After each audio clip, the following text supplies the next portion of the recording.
Como vimos, os atuais acionistas têm a preferência na aquisição de novas ações quando a empresa faz, por exemplo, um aumento de capital. Mas essa preferência também se estende às chamadas debêntures conversíveis e aos bônus de subscrição. Nós vamos rapidamente explicar o que são debêntures conversíveis e bônus de subscrição, porque este assunto nós vamos retomar mais na frente. Debênture é um título, um valor mobiliário, que representa um direito de crédito a favor do possuidor contra a companhia. Ou seja, a companhia que vende debêntures se compromete a devolver o valor pago mais uma rentabilidade. É um título em que a empresa pega dinheiro emprestado no mercado. O investidor que compra a debênture receberá de volta o valor pago principal corrigido e receberá juros periódicos, porque a debênture é um título de longo prazo. Pois bem, existe uma modalidade de debênture que é a chamada debênture conversível. A debênture conversível é aquela que, no vencimento, o debenturista, o investidor que adquiriu a debênture, ele pode optar, ou ele recebe em dinheiro, ou ele converte em ações da empresa emitente.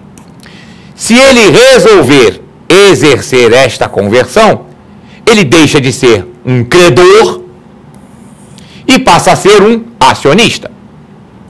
Ora, como o atual acionista tem preferência na subscrição de ações, ele também tem preferência na subscrição, na aquisição de debêntures conversíveis, porque debênture conversível é um título que pode tornar-se ação mais na frente. Então, é uma decorrência da preferência de aquisição de ações. Bônus de subscrição é a mesma ideia. O bônus de subscrição é um título que a empresa vende agora, que dará direito a comprar ações que serão emitidas posteriormente, pagando a diferença entre o que ele já pagou pelo bônus e o preço de lançamento daquelas novas ações. Por isso, o acionista tem também preferência a adquirir bônus de subscrição, porque como ele tem preferência para adquirir novas ações, ele, portanto, tem preferência para adquirir um título que dará direito a adquirir novas ações. Por isso é que a redação é preferência na subscrição de ações, debêntures conversíveis e bônus de subscrição, porque debêntures conversíveis podem se transformar em ações mais na frente e bônus de subscrição dão direito a adquirir ações mais na frente. Por decorrência dessa preferência ao adquirir ações, também tem preferência para adquirir debêntures conversíveis e bônus de subscrição. Um exemplo relativamente recente do exercício desse direito de preferência na subscrição de ações se deu na capitalização da Petrobras. Você provavelmente acompanhou o seguinte: quando a Petrobras fez aquele lançamento de novas ações, os atuais acionistas tinham preferência para adquiri-las. E aí o Congresso fez uma emenda ao texto original do governo, do Executivo, permitindo que aquelas pessoas que tinham comprado ações da Petrobras com o fundo de garantia na década de 90 e ainda possuíam essas ações, estas pessoas tiveram o direito de usar o fundo de garantia de novo. Outras não. Quem não entendeu achou que era discriminatório, mas na verdade não era. Esta possibilidade de quem usou fundo de garantia antes e ainda possui as ações, essa possibilidade desta pessoa usar o FGTS atualmente, neste lançamento de novas ações, foi com o objetivo de garantir a preferência que todo acionista deve ter, por lei, na subscrição de novas ações. E é também um direito do acionista retirar-se da sociedade nos casos previstos em lei.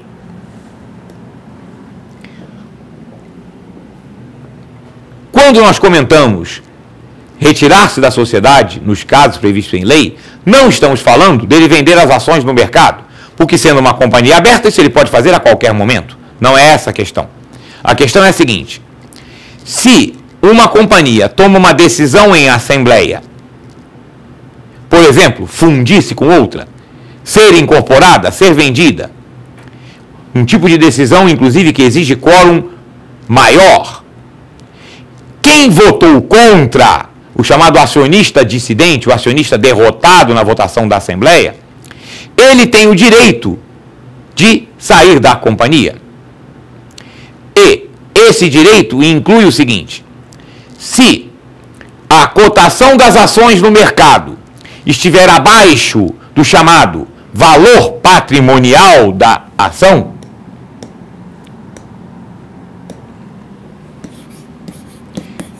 neste caso, o acionista dissidente tem o direito de exigir que a empresa recompre as ações dele pelo valor patrimonial.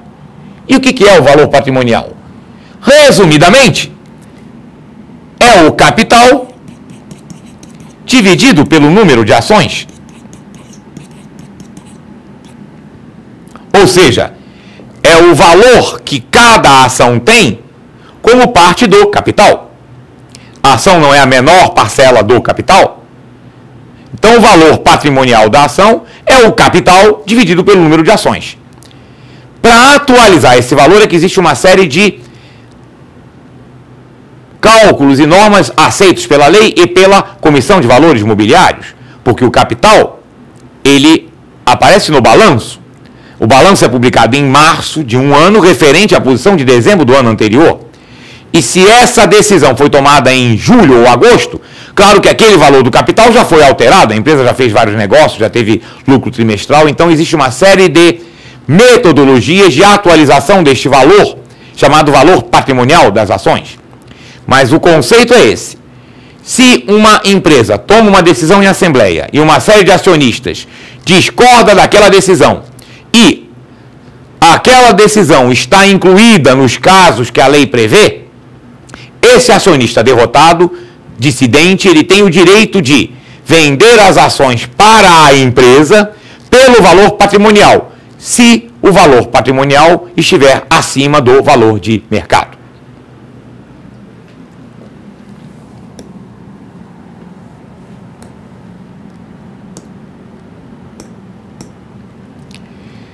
E os acionistas também recebem uma série de benefícios pelo fato de serem acionistas.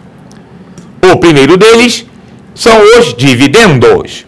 Dividendo é a parcela do lucro auferido pela companhia, pela sociedade anônima, que é obrigatoriamente distribuído aos acionistas, na proporção que cada um possui do capital. Pela lei das sociedades anônimas, no mínimo 25% do lucro líquido tem que ser distribuído aos acionistas sob a forma de dividendos. E uma característica importante: dividendo para o acionista é rendimento isento e não tributável. Não incide imposto de renda sobre dividendos. Por uma razão muito simples: o dividendo é a parte do lucro líquido distribuída aos acionistas. Ora, o lucro líquido é o lucro bruto descontado o imposto. O fato gerador do imposto de renda foi o lucro, e o lucro já foi tributado, a empresa pagou imposto de renda sobre o lucro. É o lucro líquido, uma percentual do lucro líquido que está sendo distribuído. E esse lucro líquido já teve a tributação incidindo. Então, se houvesse imposto de renda sobre o dividendo distribuído, isso seria bitributação. E a bitributação é vedada pelo nosso ordenamento jurídico. O imposto de renda já foi pago pela empresa no caso do dividendo. Para o acionista, dividendo é renda isenta e não tributável. Existe uma outra forma da empresa remunerar o seu acionista: sobre juros sobre capital próprio. Juros sobre capital próprio é um pagamento que a empresa pode fazer. Esse não é obrigatório por lei. A empresa faz por sua deliberação, por desejar remunerar os acionistas. É como se o acionista fizesse uma aplicação financeira que estivesse rendendo juros. Por isso é que se chama juros sobre o capital próprio. É uma remuneração do capital do acionista, colocou na empresa. E aí tem uma característica diferente. Juros sobre capital próprio, para o acionista, é renda tributável. Incide imposto de renda naquilo que ele recebe. Para a empresa, juros sobre capital próprio é uma despesa.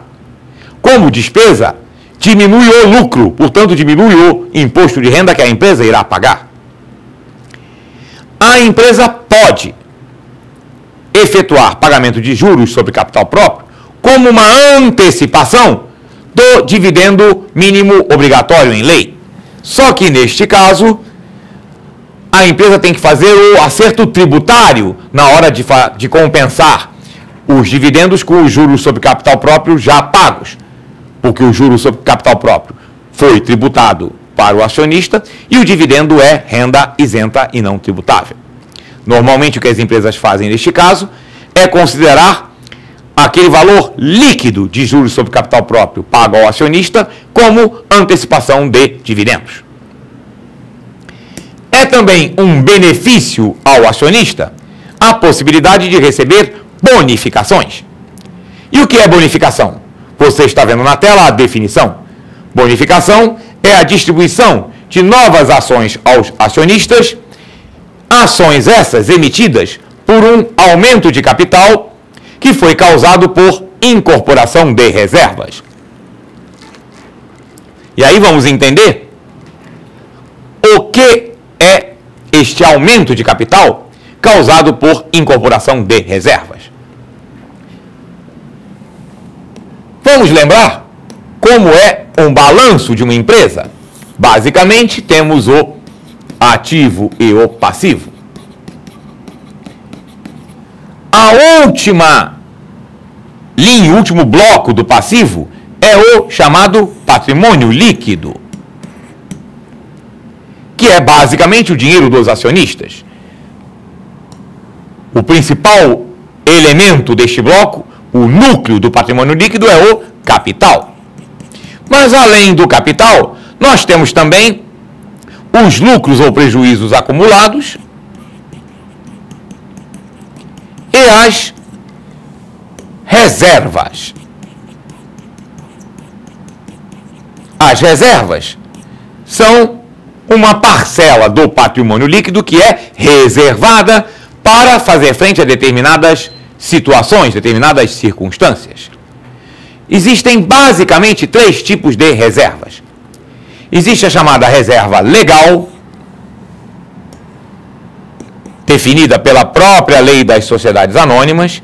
Existe a reserva estatutária, que o estatuto define um valor além da reserva legal. E existe aquilo que se chama de reserva de contingência, que é para determinadas situações, determinadas vicissitudes, determinadas situações que a empresa venha a enfrentar e ela precisa ter aquela reserva definida. Então temos reserva legal, reserva estatutária e a reserva de contingência. Pois muito bem, essas reservas têm um valor mínimo, mas também um valor máximo definido. Se ultrapassa o valor máximo, não tem sentido continuar na reserva. Então, esse valor excedente àquele limite definido é incorporado ao capital. Se incorporou ao capital, o capital aumentou. Aumentando o capital, a empresa pode emitir novas ações. Estas novas ações emitidas por um aumento de capital em função de uma incorporação de reservas não são vendidas, porque não está entrando dinheiro de fora, é só um ajuste contábil. Então são novas ações distribuídas gratuitamente aos acionistas. A distribuição de novas ações gratuitamente aos acionistas ações emitidas por um aumento de capital que veio em função de incorporação de reservas, essa distribuição chama-se bonificação.